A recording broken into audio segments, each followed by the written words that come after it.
ಬೊಂಬಾಟ್ ಕಿಚನ್ಗೆ ಸ್ವಾಗತ. ನಿನ್ನೆ ನಾನು ಫಿಶ್ ಫ್ರೈ ಅಂದರೆ ಅಂಜಲ್ ಮೀನು ಫಿಶ್ ಫ್ರೈ ಹಾಕಿದ್ದೆ, ಒಂದು ವಿಡಿಯೋ ಹಾಕಿದ್ದೀನಿ. ಆ ಮೀನಿನಲ್ಲಿ ಮೊಟ್ಟೆ ಇದ್ವು, ತುಂಬ ದೊಡ್ಡ ದೊಡ್ಡ ಮೊಟ್ಟೆ ಇದ್ವು. ಅಂಗಡಿಯಿಂದ ಅದು ಕಟ್ ಮಾಡಿಸ್ಕೊಂಬಂದಾಗ ಏನಾಯಿತು, ಅವರು ಮೊಟ್ಟೆನೂ ಕೂಡ ಕೊಟ್ಟಿದ್ದರು. ಸುಮ್ಮನೆ ಮೊಟ್ಟೆ ಯಾಕೆ ವೇಸ್ಟ್ ಮಾಡೋದು ಅಂತ ನಮ್ಮ ಮನೆಯವ್ರು ತೊಗೊಂಬಂದಿದ್ರು. ಅದರಿಂದ ಒಂದು ಬುರ್ಜಿ ಮಾಡಿದ್ದೀನಿ ನಾನು. ತುಂಬ ಚೆನ್ನಾಗಿದೆ ಬುರ್ಜಿ. ನೋಡಿ ಯಾವ ರೀತಿಯಾಗಿ ಕಾಣ್ತಾ ಇದೆ, ಕೂಡ ಟೇಸ್ಟ್ ಕೂಡ ತುಂಬ ಚೆನ್ನಾಗಿದೆ. ಹಾಗೂ ನಾವು ಎಗ್ ಬುರ್ಜಿ ಹೇಗೆ ಮಾಡ್ತೀವಿ ಅದೇ ರೀತಿಯಾಗಿ ಸ್ವಲ್ಪ ಡಿಫ್ರೆಂಟ್ ಮೆಥಡಲ್ಲಿ ಮಾಡಿರುವಂಥದ್ದು. ಬನ್ನಿ ಸಿಂಪಲ್ಲಾಗಿ ಹೇಗೆ ಮಾಡಿದೆ ಅಂತ ನೋಡೋಣ.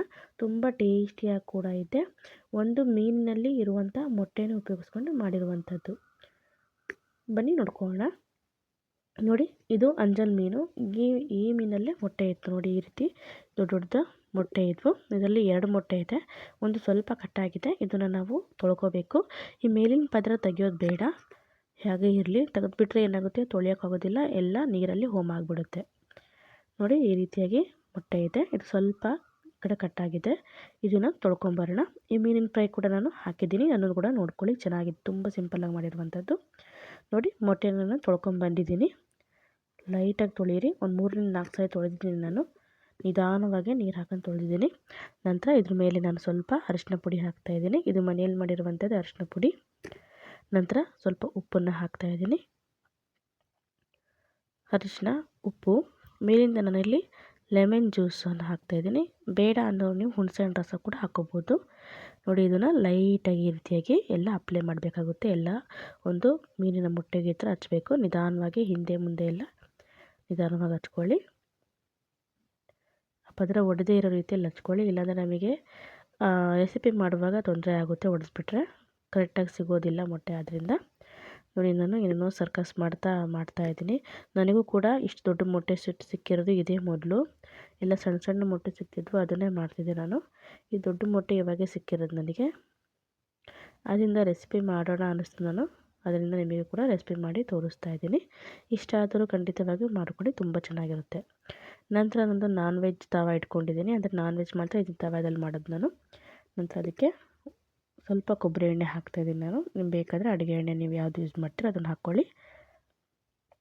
ನೋಡಿ, ಎಣ್ಣೆ ಸ್ವಲ್ಪ ಬಿಸಿ ಆದಮೇಲೆ ನಾವೇನು ಇಲ್ಲಿ ಮಸಾಲೆ ಹಾಕಿಟ್ಟಿದ್ವಲ್ಲ, ಉಪ್ಪು ಮತ್ತು ಅರಿಶಿನ ಪುಡಿ ಮತ್ತು ಲೆಮನ್ ಜ್ಯೂಸ್ ಇಷ್ಟನ್ನು ಹಾಕಿಟ್ಟಿದ್ವಲ್ಲ, ಒಂದು 5 ನಿಮಿಷ ಬಿಟ್ಟು ನಡೆಯುತ್ತೆ. ಹಾಗೆ ಹಾಕಿದ್ರೆ ನಡೆಯುತ್ತೆ, ಏನು ತೊಂದರೆ ಇಲ್ಲ. ನಾನು ಎಲ್ಲ ರೆಡಿ ಮಾಡ್ಕೊಂಡು ಒಂದು 5 ನಿಮಿಷ ಆಯಿತು. ನಂತರ ಇದನ್ನು ನಾನು ಒಂದು ಪ್ಯಾನಿಗೆ ಹಾಕ್ತಾಯಿದ್ದೀನಿ ನಿಧಾನವಾಗಿ. ನೋಡಿ, ಪ್ಯಾನಿಗೆ ಹಾಕಿದ ಕೂಡಲೇ ಉಪ್ಕೊಂಡ್ಬಿಡುತ್ತದು, ಯಾಕಂದರೆ ಮೊಟ್ಟೆ ಗಟ್ಟಿಯಾಗುತ್ತೆ ಸ್ವಲ್ಪ. ನಾವು ಮಸಾಲೆ ಹಚ್ಚುವಾಗ ತೆಳ್ಳಗಿತ್ತಲ್ವ ಅದು, ನಾವು ಈಗ ಎಣ್ಣೆಲಿ ಹಾಕಿದ ಕೂಡಲೇ ಅದು ಸ್ವಲ್ಪ ಗಟ್ಟಿ ಬಂದುಬಿಡುತ್ತೆ. ಇದನ್ನು ನಾನು ಒಂದು 10 ನಿಮಿಷ ಇದನ್ನು 10ರಿಂದ 15 ನಿಮಿಷ ಇದನ್ನು ಇದೇ ಸಣ್ಣ ಉರಿಯಲ್ಲಿ ನಾನು ಫ್ರೈ ಮಾಡ್ಕೊಂಡಿದ್ದೀನಿ. ನೋಡಿ, ಚೆನ್ನಾಗಿ ಫ್ರೈ ಆಗಬೇಕು, ಇಲ್ಲಾಂದರೆ ಸ್ಮೆಲ್ ಬರುತ್ತೆ, ಚೆನ್ನಾಗಿ ಅನಿಸೋದಿಲ್ಲ ತಿನ್ನುವಾಗ. ಆದ್ದರಿಂದ ನಾವು ಎಷ್ಟು ಚೆನ್ನಾಗಿ ಫ್ರೈ ಮಾಡ್ಕೊತೀವಿ ಇದನ್ನು, ಅಷ್ಟು ಚೆನ್ನಾಗಿ ನಮಗೆ ಇದು ಬುರ್ಜಿ ಬರುತ್ತೆ. ಹಾಗೂ ನೋಡಿ, ಈಗ ಸ್ವಲ್ಪ ಗಟ್ಟಿಯಾಗಿದೆ ಅಲ್ವಾ. ಇವಾಗ ನಾನು ಫೋರ್ಕ್ನ ಸಹಾಯದಿಂದ ಇದನ್ನು ಚುಚ್ಕೊಳ್ತಾ ಇದ್ದೀನಿ ಸ್ವಲ್ಪ. ಯಾಕಂದರೆ ನಾವು ಫಸ್ಟಿಗೆ ಚುಚ್ಕೊಂಡ್ಬಿಟ್ರೆ ಎಲ್ಲ ಮೊಟ್ಟೆನೂ ಹೊರಗೆ ಬಂದುಬಿಡುತ್ತೆ. ಈ ಟೈಮಲ್ಲಿ ಚುಚ್ಕೊಂಡ್ರೆ ಏನಾಗೋದಿಲ್ಲ, ಸ್ವಲ್ಪ ಗಟ್ಟಿ ಬಂದಿರುತ್ತೆ, ಏನು ತೊಂದರೆ ಇಲ್ಲ. ನೋಡಿ, ಇದನ್ನು ನಾನು ಸರ್ಕಸ್ ಮಾಡ್ತಾ ತಿರುವು ಹಾಕ್ತಾಯಿದ್ದೀನಿ. ನೋಡಿ, ಸ್ವಲ್ಪ ಗಟ್ಟಿ ಬಂದಿದೆ. ಆವಾಗಲಿಗಿಂತ ನೋಡಿ ಈಗ ಗಟ್ಟಿ ಅನ್ನಿಸ್ತಾಯಿದೆ ಅಲ್ವಾ. ನೋಡಿದ್ರೆ ನಿಮಗೆ ಹಂಗೆ ಅನಿಸುತ್ತೆ. ಇವಾಗ ಇದು ಹೊಡೆದ್ರೂ ಪರವಾಗಿಲ್ಲ, ಏನಾದರೂ ಪರವಾಗಿಲ್ಲ. ನೋಡಿ, ಮಧ್ಯದಲ್ಲಿ ಸ್ವಲ್ಪ ಎಣ್ಣೆನ ಹಾಕ್ತಾಯಿದ್ದೀನಿ. ನೋಡಿ, ಒಳಗಡೆ ಈ ರೀತಿಯಾಗಿ ಇನ್ನು ಹಸಿ ಇರುತ್ತೆ. ಆದ್ದರಿಂದ ಇದನ್ನು ಚೆನ್ನಾಗಿ ನಾನು ಫ್ರೈ ಮಾಡ್ಕೊಳ್ತಾ ಇದ್ದೀನಿ. ಈ ಟೈಮಲ್ಲಿ ನೀವು ಹೊಡ್ಕೋಬೋದು. ಮುಂಚೆನೇ ಹೊಡೆದ್ರೆ ನಮಗೆ ತೊಳಿಯೋಕ್ಕೆ ಚೆನ್ನಾಗಾಗೋದಿಲ್ಲ. ಅದರಿಂದ ನಾನು ಆ ರೀತಿಯೇ ಮಾಡ್ಕೊಳ್ತೀನಿ. ನೋಡಿ, ಈಗ ಈ ರೀತಿಯಾಗಿ ಇದನ್ನು ತಿರ್ಗಾ ಮುರ್ಗ ಮಗ್ಚಿ ಎಲ್ಲ ಚೆನ್ನಾಗಿ ಫ್ರೈ ಆಗಿದೆ. ಈಗ ಇದನ್ನು ಒಂದು ಪ್ಲೇಟಲ್ಲಿ ತೆಗೆದಿಟ್ಕೊಳ್ತೀನಿ. ನೋಡಿ, ತೆಗೆದಿಟ್ಕೊಂಡಿದ್ದೀನಿ. ನೀವು ಕೂಡ ಅದೇ ರೀತಿಯಾಗಿ ಬೇಕು ತಿನ್ಬೋದು, ಅದನ್ನು ಕೂಡ ಟೇಸ್ಟ್ ಇರುತ್ತೆ. ನಂತರ ಒಂದು ಪ್ಯಾನ್ ತೊಗೊಂಡಿದ್ದೀನಿ. ಪ್ಯಾನಿಗೆ ಸ್ವಲ್ಪ ಎಣ್ಣೆನ ಹಾಕ್ತಾಯಿದ್ದೀನಿ. ನಾನಿಲ್ಲಿ ಕೊಬ್ಬರಿ ಎಣ್ಣೆ ಯೂಸ್ ಮಾಡ್ಕೊಂಡಿದ್ದೀನಿ. ಎಣ್ಣೆ ಸ್ವಲ್ಪ ಬಿಸಿ ಆಗಲಿ. ಎಣ್ಣೆ ಬಿಸಿ ಆದಮೇಲೆ ಇದಕ್ಕೆ ನಾನಿಲ್ಲಿ ಸಣ್ಣದಾಗಿ ಕಟ್ ಮಾಡಿಕೊಂಡಿರುವಂಥ ಬೆಳ್ಳುಳ್ಳಿನ ಹಾಕ್ತಾಯಿದ್ದೀನಿ. ಒಂದು 5ರಿಂದ 6 ಬೆಳ್ಳುಳ್ಳಿ ಇದೆ, ಮೀಡಿಯಮ್ ಸೈಜ್ದು. ನಂತರ ಸಣ್ಣದಾಗಿ ಕಟ್ ಮಾಡಿರುವಂತಹ ಶುಂಠಿನ ಹಾಕ್ತಾಯಿದ್ದೀನಿ. ನೀವು ಶುಂಠಿ ಅಥವಾ ಬೆಳ್ಳುಳ್ಳಿ ಪೇಸ್ಟ್ ಕೂಡ ಹಾಕ್ಕೋಬೋದು. ನಾನು ಕಟ್ ಮಾಡಿ ಹಾಕ್ತಾಯಿದ್ದೀನಿ. ಇದು ಘಮ್ ಅಂತ ಪರಿಮಳ ಬರಬೇಕು, ಹಸಿ ವಾಸನೆ ಹೋಗಬೇಕು, ಅಲ್ಲಿವರೆಗೂ ಫ್ರೈ ಮಾಡ್ಕೋಬೇಕು. ನೋಡಿ ಲೋ ಫ್ಲೇಮಲ್ಲೇ ಮಾಡ್ಕೊಳ್ಳಿ. ನಂತರ ಇದು ಫ್ರೈ ಆಗ್ತಿದೆ ಅಂದಾಗ ನಿಮ್ಮ ಹತ್ರ ಹಸಿ ಕರಿಬೇವಿದ್ರೆ ಹಾಕ್ಕೊಳ್ಳಿ. ನಂತರ ಫ್ರಿಜ್ಜಲ್ಲಿ ಇಟ್ಟಿದ್ದು ಎಲ್ಲ ಒಣಗೋಗ್ಬಿಟ್ಟಿರ್ತದೋ ಅದನ್ನು ಹಾಕಿದ್ದೀನಿ. ಹಸಿ ಹಾಕಿದರೆ ಅದ್ರ ಪರಿಮಳನೇ ಬೇರೆ ಇರುತ್ತೆ. ಅದರಿಂದ ನೋಡಿ ನಂತರದಲ್ಲಿ ನಾನು ಇಲ್ಲಿ ಒಂದು 2 ಮೆಣಸಿನ್ಕಾಯಿನ ಉದ್ದನ್ನ ಕಟ್ ಮಾಡ್ಕೊಂಡಿದ್ದೀನಿ, ಹಾಗೂ ಒಂದು ಈರುಳ್ಳಿನ ಮೀಡಿಯಮಾಗಿ ಕಟ್ ಮಾಡ್ಕೊಂಡು ಸಣ್ಣದಾಗಿ ಕಟ್ ಮಾಡ್ಕೊಂಡಿದ್ದೀನಿ. ಅದನ್ನು ಕೂಡ ಹಾಕಿ ಈಗ ಚೆನ್ನಾಗಿ ಫ್ರೈ ಮಾಡ್ತಾಯಿದ್ದೀನಿ. ನೀವು ಖಾರ ಜಾಸ್ತಿ ಬೇಕು ಅನ್ನೋರು ಹಸಿಮೆಣ್ಸಿನ್ಕಾಯಿನ ಹಾಕ್ಕೊಳ್ಳಿ. ಮಧ್ಯದಲ್ಲಿ ಚೆನ್ನಾಗಿರುತ್ತೆ ತಿನ್ನೋಕ್ಕೆ ಅದು ಕೂಡ ಮೊಟ್ಟೆ ಫ್ರೈ ಜೊತೆ, ಅಂದರೆ ಮೊಟ್ಟೆ ಬುರ್ಜಿ ಜೊತೆ. ನಾವು ಏನಿಗೆ ಬುರ್ಜಿ ರೆಡಿ ಮಾಡಿದ್ವಲ್ಲ ಅದನ್ನು ಕೂಡ ನಾವು ಈಗ ಕಬಾಬ್ ಥರ ಬೇಕಾದ್ರೆ ಬಿಟ್ಕೋಬೋದು. ಅದೊಂದು ಕೂಡ ಚೆನ್ನಾಗಿರುತ್ತೆ. ಅಂದರೆ ಅದಕ್ಕೆ ಸ್ವಲ್ಪ ನಾವು ಕಬಾಬ್ ಪೌಡ್ರು ಎಲ್ಲ ಹಾಕಿ ಎಣ್ಣೆಲಿ ಬಿಟ್ಬಿಟ್ರೆ ತುಂಬ ಚೆನ್ನಾಗಿರುತ್ತೆ. ನೋಡಿ ಈರುಳ್ಳಿ ಸ್ವಲ್ಪ ಫ್ರೈ ಆಗಿದೆ. ಇವಾಗ ನಾನು ಇಲ್ಲಿ 1 ಸ್ಪೂನಷ್ಟು ನಾನು ಖಾರದ ಪುಡಿ ಹಾಕಿದ್ದೀನಿ, ಹಾಗೂ 1 ಸ್ಪೂನಷ್ಟು ಕೊತ್ತಂಬರಿ ಪೌಡ್ರ್ ಹಾಕಿದ್ದೀನಿ. ನಂತರ ಒಂದು ಅರ್ಧ ಸ್ಪೂನಷ್ಟು ನಾನು ಇದಕ್ಕೆ ಗರಂ ಮಸಾಲನ ಹಾಕ್ತಾಯಿದ್ದೀನಿ. ನಂತರ ಒಂದು 1/4 ಟೀ ಸ್ಪೂನಷ್ಟು ನಾನು ಅರಿಶಿನ ಹಾಕಿಬಿಟ್ಟು ಇದನ್ನು ಕ್ಲೀನಾಗಿ ಮಿಕ್ಸ್ ಮಾಡ್ಕೊಳ್ತಾ ಇದ್ದೀನಿ. ಎಣ್ಣೆ ಜಾಸ್ತಿ ಬೇಕಾಗೋಲ್ಲ, ಫಸ್ಟೇನು ಎಣ್ಣೆ ಹಾಕಿದ್ವಿ ಅಷ್ಟೇ ಸಾಕು. ನಂತರದಲ್ಲಿ ಬೇಕು ಅನಿಸಿದ್ರೆ ತಳ ಜಾಸ್ತಿ ಹಿಡಿತಾ ಇದೆ ಅನಿಸಿದರೆ ಸ್ವಲ್ಪ ಹಾಕ್ಕೊಳ್ಳಿ. ನೋಡಿ ಚೆನ್ನಾಗಿ ತಳ ಬಿಟ್ಕೋಬೇಕು.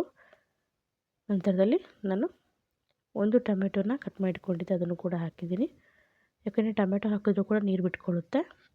ಮತ್ತು ಇದು ಎಣ್ಣೆ ಬಿಟ್ಕೊಳ್ಳೋವರೆಗೂ ನಾವು ಇದನ್ನು ಸ್ವಲ್ಪ ಫ್ರೈ ಮಾಡಿಕೊಂಡ್ರೆ ಚೆನ್ನಾಗಿ. ನೋಡಿ ಈ ರೀತಿ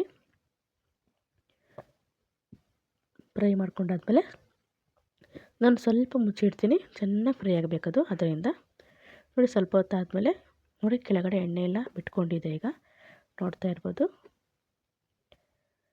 ಸಿಂಪಲಾಗಿರುತ್ತೆ, ತುಂಬ ಟೇಸ್ಟಿಯಾಗಿರುತ್ತೆ. ನೀವು ಕೂಡ ಆರಾಮಾಗಿ ಮಾಡ್ಕೊಂಡು ತಿನ್ಬೋದು. ಮಕ್ಕಳು ಕೂಡ ಇಷ್ಟಪಟ್ಟು ತಿಂತಾರೆ, ಏನು ಡಿಫ್ರೆಂಟಾಗಿರುತ್ತಲ್ವ ಅದರಿಂದ. ನಂತರದಲ್ಲಿ ನಾನು ಸ್ವಲ್ಪ ಉಪ್ಪನ್ನು ಹಾಕ್ತಿದ್ದೀನಿ. ಉಪ್ಪು ಹಾಕುವಾಗ ನೋಡ್ಕೊಂಡು ಹಾಕೊಳ್ಳಿ, ಯಾಕಂದರೆ ನಾವಲ್ಲಿ ಮೊಟ್ಟೆಗೂ ಕೂಡ, ಅಂದರೆ ಮೀನಿನ ಮೊಟ್ಟೆಗೂ ಕೂಡ ಉಪ್ಪು ಹಾಕಿದ್ದೀವಿ. ಮತ್ತು ಕೆಲವೊಂದು ಸಾಂಬಾರು ಮಸಾಲ ಅಂದರೆ ಪೌಡ್ರುಗಳಿಗೂ ಕೂಡ ಉಪ್ಪಿರುತ್ತೆ. ಅದರಿಂದ ಉಪ್ಪನ್ನ ನೋಡ್ಕೊಂಡು ಹಾಕ್ಕೊಳ್ಳಿ ಯಾವಾಗಲೂ. ನೋಡಿ ಈಗ ಚೆನ್ನಾಗಿ ಮಿಕ್ಸ್ ಮಾಡ್ಕೊಂಡಾಗಿದೆ, ಹಾಗೂ ಚೆನ್ನಾಗಿ ಕೂಡ ಫ್ರೈ ಆಗಿದೆ. ಇದು ಇಷ್ಟಾದರೆ ಸಾಕಾಗುತ್ತೆ. ಈಗ ನಾವು ಮಾಡಿಟ್ಕೊಂಡಿದ್ವಲ್ಲ ಮೀನಿನ ಮೊಟ್ಟೆ ತವಾ ಫ್ರೈ ಮಾಡಿದ್ವಲ್ಲ ಅದನ್ನು ಇದಕ್ಕೆ ಹಾಕೋಣ. ನೋಡಿ ಇದನ್ನು ಹಾಕ್ತಾಯಿದ್ದೀನಿ. ನೀವು ಇಷ್ಟೇ ಕೂಡ ಇದನ್ನು ಮಿಕ್ಸ್ ಮಾಡ್ಕೊಂಡು ಕೂಡ ತಿನ್ಬೋದು. ತುಂಬ ಒಂಥರ ಗೋಬಿ ಮಂಚೂರಿ ಥರ ಚೆನ್ನಾಗಿರುತ್ತೆ. ನೋಡಿ ಇದನ್ನು ನಾವೀಗ ಎಲ್ಲ ಪುಡಿ ಮಾಡ್ಕೋಬೇಕು. ನಿಮ್ಮ ಹತ್ರ ಹ್ಯಾಂಡ್ ಗ್ಲೌಸ್ ಇತ್ತು ಅಂದರೆ ಹ್ಯಾಂಡ್ ಗ್ಲೌಸ್ ತೊಗೊಂಡು ಫಸ್ಟಿಗೆ ನೀವು ಇದಕ್ಕೆ ಹಾಕೋಕ್ಕಿಂತ ಮುಂಚೆನೇ ಇದನ್ನು ಕೈಯಿಂದನೇ ಕೂಡ ಪುಡಿ ಮಾಡಿ ಹಾಕ್ಬೋದು, ನಿಮಗೆ ಹೀಗೆ ಮಾಡೋಕ್ಕೆ ಕಷ್ಟ ಆದರೆ. ಇಲ್ಲ ನಿಮ್ಮ ಮನೆಯವರಿಗೆ ಮಾಡ್ತೀರಾ ಅಂದರೆ ನಿಮ್ಮ ಕೈಯಿಂದನೇ ಸಹ ಈ ಥರ ಮೊದಲು ಹಾಕೋಕ್ಕಿಂತ ಮುಂಚೆನೇ ಸ್ವಲ್ಪ ತಣ್ಣಗಾದ್ಮೇಲೆ ಮೀನಿನ ಮೊಟ್ಟೆ ಅದನ್ನು ಕೈಯಿಂದ ಕೂಡ ನಾವು ಈ ರೀತಿ ಇಚ್ಚಿಕ್ಬಿಟ್ಟು ಹಾಕಿದರೆ ಪುಡಿಯಾಗಿ ಉದುರಾಗಿ ಬರುತ್ತೆ. ನಾನು ಇಲ್ಲಿ ಕೈನ ಯೂಸ್ ಮಾಡಿಲ್ಲ ನಂತರದಲ್ಲಿ. ಅದರಿಂದ ಈ ರೀತಿಯಾಗಿ ಚೆನ್ನಾಗಿ ಪ್ರೆಸ್ ಮಾಡ್ತಾ ಇದನ್ನು ಎಲ್ಲನೂ ಸ್ವಲ್ಪ ಮುದ್ದೆ ಆಗಿತ್ತಲ್ವ ಅದು ಎಲ್ಲ ಬಿಡಿಸ್ಕೊಳ್ತಾ ಇದ್ದೀನಿ. ತುಂಬ ಚೆನ್ನಾಗಿರುತ್ತೆ ತಿನ್ನೋಕ್ಕೆ ನಿಜವಾಗ್ಲೂ. ನೋಡಿ ಈಗ ಆಲ್ಮೋಸ್ಟ್ ಎಲ್ಲನೂ ಬಿಡಿಸಿದ್ದೀನಿ. ಈಗ ಸ್ವಲ್ಪ ಇದ್ರದನ್ನು ಕೂಡ ನಾನು ಬಿಡಿಸ್ಕೊಳ್ತೀನಿ. ಈಗ ನಮ್ಮ ಫಿಶ್ ಎಗ್ ಬುರ್ಜಿ ರೆಡಿಯಾಗಿದೆ. ಇದನ್ನು ಮುಚ್ಚಿ ಒಂದು 3ರಿಂದ 4 ನಿಮಿಷ ಇದನ್ನು ಬೇಯಿಸ್ಕೊಳ್ಳೋಣ. ಮತ್ತು ನೋಡಿ ಮುಚ್ಚಿ ಆದಮೇಲೆ ನೋಡಿ ಈ ರೀತಿಯಾಗಿ ನಮ್ಮ ಫಿಶ್ ಎಗ್ ಬುರ್ಜಿ ಈಗ ರೆಡಿಯಾಗಿದೆ. ಇದ್ರ ಮೇಲೆ ನಿಮ್ಮ ಹತ್ರ ಕೊತ್ತಂಬರಿ ಸೊಪ್ಪಿತ್ತು ಅಂದರೆ ಹಾಕ್ಕೊಳ್ರಿ. ತುಂಬ ಚೆನ್ನಾಗಿ ಘಮ ಅಂತ ಸ್ಮೆಲ್ ಬರ್ತಾಯಿದೆ. ನಂತರ ಮೇಲಿಂದ ಸ್ವಲ್ಪ ನಾನು ಇದಕ್ಕೆ ಕೊಬ್ಬರಿ ತುರಿನ ಹಾಕ್ತೀನಿ, ಚೆನ್ನಾಗಿರುತ್ತೆ ಒಂಥರ ಕೊಬ್ಬರಿ ತುರಿ ಹಾಕಿದ್ರು. ಈಗ ಮಿಕ್ಸ್ ಮಾಡ್ಕೊಳ್ಳೋಣ ಮತ್ತೊಂದು ಸರಿ. ನಿಜವಾಗ್ಲೂ ತುಂಬ ಚೆನ್ನಾಗಿ ಬರುತ್ತೆ ಈ ಬುರ್ಜಿ.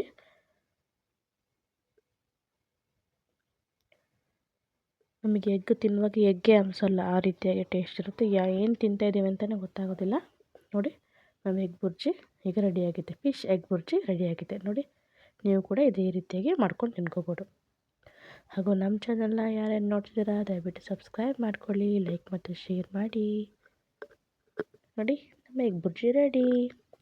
ನಾನು ನಿಮಗೆ ಒಂದು ಸಣ್ಣ ಪ್ಲೇಟಲ್ಲಿ ಹಾಕಿ ಕೂಡ ತೋರಿಸ್ತೇನೆ ನೋಡಿ ಯಾವ ರೀತಿಯಾಗಿ ಕಾಣ್ತಾ ಇದೆ ಸರ್ವ್ ಮಾಡಿದರೆ ಅಂತ. ನೋಡಿ ನಮ್ಮ ಎಗ್ ಬುರ್ಜಿ ಯಾವ ರೀತಿಯಾಗಿ ಕಾಣ್ತಾ ಇದೆ ಅಂತ. ಚೆನ್ನಾಗಿ ಕಾಣ್ತಾ ಇದೆ ಮತ್ತು ತಿನ್ನೋಕ್ಕೂ ಕೂಡ ತುಂಬ ರುಚಿಯಾಗಿದೆ. ನೋಡಿ ನಮ್ಮ ಎಗ್ ಬುರ್ಜಿ ರೆಡಿ. ನಮ್ಮ ವಿಡಿಯೋ ನೋಡಿದ್ದಕ್ಕೆ ತುಂಬ ಹೃದಯ ಧನ್ಯವಾದಗಳು. ಬಾಯ್ ಬಾಯ್.